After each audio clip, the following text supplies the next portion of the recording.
Hello दोस्तों, आज का हमारा प्रश्न है क्लास 12 भूगोल चैप्टर 2 मानव बस्तियां के एक्सरसाइज का प्रश्न संख्या 3 तीसरे का पहला प्रश्न। तो दोस्तों आज की वीडियो में हम प्रश्न संख्या तीसरे का पहले प्रश्न को देखेंगे। या देखते हैं प्रश्न 3 क्या है।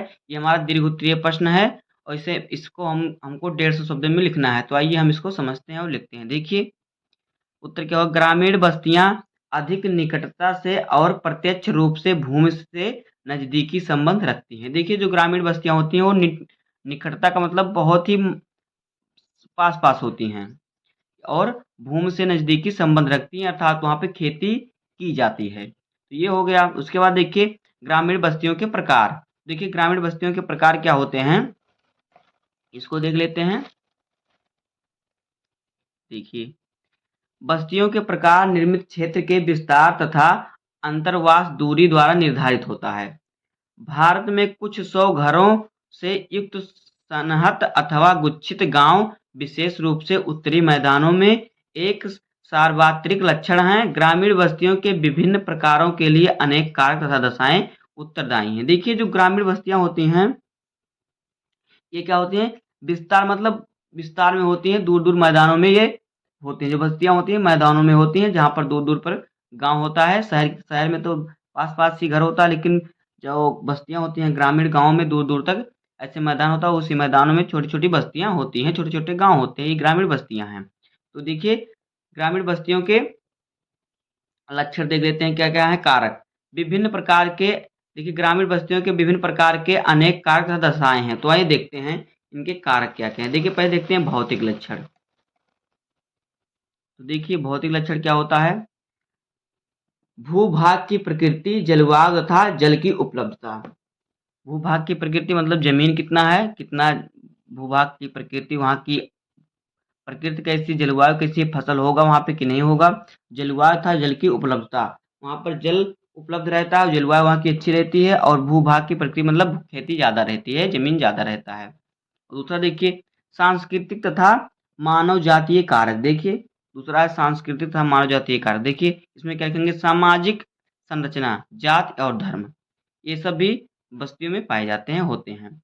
सुरक्षा संबंधी कारक। देखिए चोरियों तथा डकैतियों से सुरक्षा करते हैं। बस्तियां जो होती हैं यहाँ पर क्या करते हैं, ये लोग चोरियों और डकैतियों से क्या सुरक्षा करते हैं, खुद की सुरक्षा करते हैं। अब देखते हैं ग्रामीण बस्तियों के कितने प्रकार होते हैं। तो देखिए भारत में ग्रामीण बस्तियों को 4 प्रकारों में रखा जा सकता है।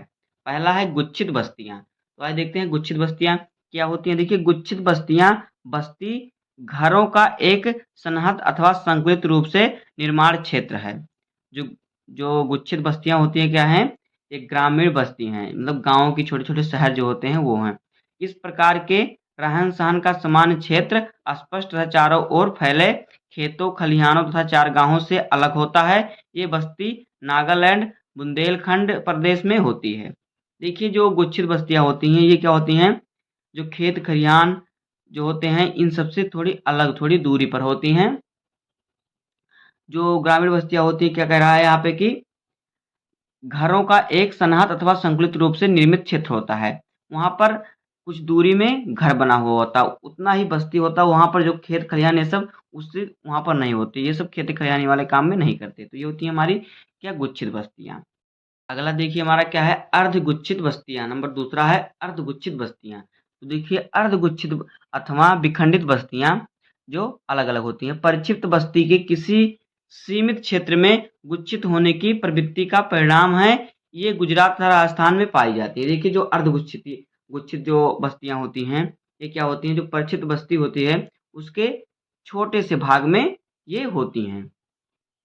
जो हमारी देखिए जो परिक्षिप्त बस्ती होती है, और परिक्षिप्त बस्ती क्या होती है हम आगे देखेंगे। तो जो परिक्षिप्त बस्ती होती है वहाँ उसके क्या होता है, थोड़े सीमा, उसके सीमित जगह पर उसके थोड़े क्षेत्र में बसी होती है, बहुत थोड़े ही जमीन पर दूरी में बसी होती है, उसे ही क्या कहते हैं, वो हमारा होते हैं गुच्छित बस्तियां। और ये जो बस्तियां हैं गुजरात और राजस्थान में पाई जाती हैं। अब आइए देखते हैं तीसरा नंबर हमारा पल्ली बस्तियां।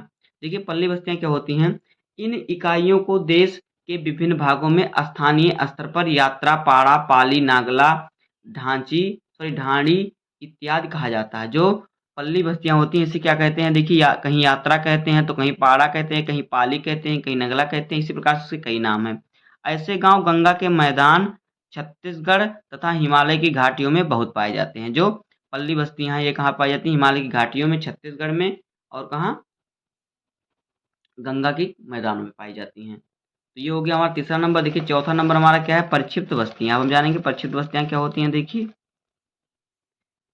भारत में परिक्षिप्त अथवा एकाकी, एकांकी यहाँ पे रहेगा, सॉरी,